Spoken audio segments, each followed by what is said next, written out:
আজকে আমরা কথা বলতে চলেছি রিয়েলমির তরফ থেকে নতুন রিলিজ হওয়া রিয়েলমি নিও GT6 এসি কে নিয়ে। এবং যে স্মার্টফোনটা চায়নার মার্কেটে লঞ্চ হয়েছে এবং বাংলাদেশ মার্কেটে খুব শীঘ্রই আসতেছে, কোন প্রাইস পয়েন্টে আসবে সবকিছু নিয়ে কথা বলবো আজকের এই ভিডিওতে। এবং ইন ডিটেইলস সমস্ত রকম ফিচার স্পেসিফিকেশন তো থাকছেই। So without staying any more time, চলুন শুরু করি আজকের এই video without any more intro guys. First of all যদি আমরা কথা বলি, গ্লাস বডির এই স্মার্টফোনটার সাইড ফ্রেমটা রয়েছে প্লাস্টিকের, এবং তার পাশাপাশি এই গ্লাস বডির এই স্মার্টফোনটার ডিজাইন কিন্তু অসাধারণ। এবং এই স্মার্টফোনটার থিকনেস নিয়ে কথা বলে, স্মার্টফোনটার থিকনেস রয়েছে 8.7 মিলিমিটার এবং এর ওয়েট রয়েছে 191 গ্রাম, এবং খুবই স্লিম একটি ফোন আপনার মনে হবে। তবে একটু ওজন বলে আপনার মনে হইতে পারে, কারণ 191 গ্রাম ওজন রয়েছে, বাট এর ডিজাইন কিন্তু আপনারা অবশ্যই সমস্ত রকম টেনশন দূর করে ফেলবে, কারণ এর পিছনে দুইটা ক্যামেরা রয়েছে এবং দেখতে কিন্তু সুন্দর একটি ডিজাইন রয়েছে। যেহেতু গ্লাস ব্যাকের ফোন, সো অবশ্যই সুন্দর হবে।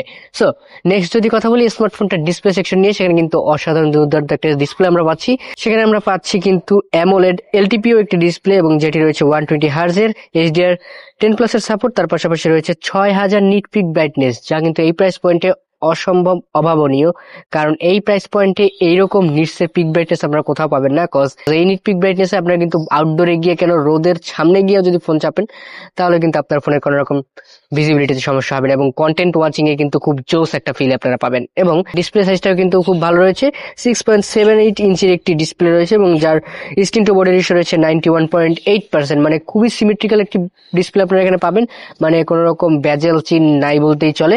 এবং এতে রয়েছে 450 PPI ডেন্সিটি।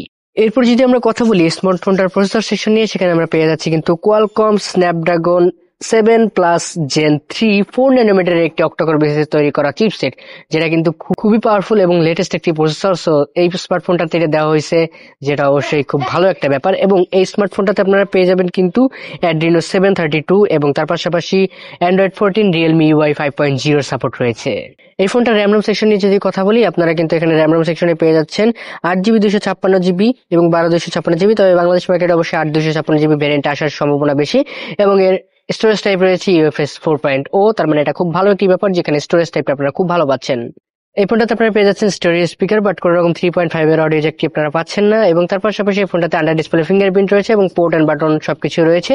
এবং স্মার্টফোনটার ক্যামেরা সেকশন নিয়ে যদি আমরা কথা বলতে চাই, স্মার্টফোনটার ক্যামেরা সেকশনে আমরা পাচ্ছি 50 মেগাপিক্সেলের f1.9 এপারচার একটি ওয়াইএস সম্বলিত ক্যামেরা, এবং 8 মেগাপিক্সেলের একটি আল্ট্রা ওয়াইড, এবং যেটা দিয়ে আপনারা ভিডিও করতে পারবেন 4K 30fps এ।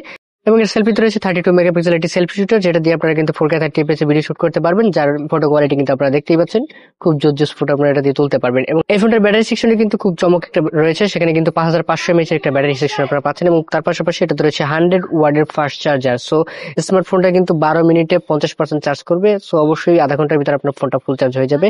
এবং তার পাশাপাশি কিন্তু এই ফোনটাতে আপনারা সিলভার এবং গ্রিন দুইটা কালার এই ফোনটা পেয়ে যাচ্ছেন। এবং ইউরোতে এই ফোনটার দাম রয়েছে 260 ইউরো, এবং তার পাশাপাশি চায়নাতে এটা 1300 সামথিং ইয়েনের উপরে লঞ্চ হয়েছে। সো বাংলাদেশ মার্কেটে আসলে এই ফোনটার প্রাইস 35,000-এর আশেপাশে হবে। সো অবশ্যই কবে বাংলাদেশের মার্কেটে আসে সেটা দেখার পালা। এই ভিডিওটা কেমন লাগলো অবশ্যই কমেন্ট করে জানাবেন। দেখাবেন নেক্সট ভিডিওতে নতুন কিছু। Till then stay safe, be happy, tata and chill bro.